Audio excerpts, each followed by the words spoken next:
grabe na narating ni Princess Miranda. Nakakatuwa. Pare-pares lang naman. Malayo na yung narating mo, no, Princess. Pero let's bring back old memories. Saan ba nagsimula si Princess Miranda? I mean, yung kabataan ni Princess Miranda, talaga bang maganda na si Princess Miranda ng bata pa? Actually, nung bata, hindi ako marunong mag-makeup. Totoo? Hindi ako marunong mag-makeup. Parang hindi kami naniniwala hindi ka marunong mag-makeup. Kasi nag-start lang yan nung yung katatapos kong nanganak, nainip ako sa bahay. Tapos yung anak ko... So dito na yan? Dito na sa Italy. 2013 yun. Nagsimula ako 2013. Eh, sabi ko, alika nga, sabi ko, itetrecha kita. Tinetrecha ko yung anak ko na babae. Ano ba ang trecha?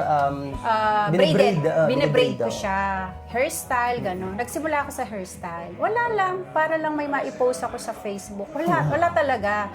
Tapos, kaka-post, may nagko-comment, na-inspired ako. Since 2013 kasi, yung asawa ko is photographer.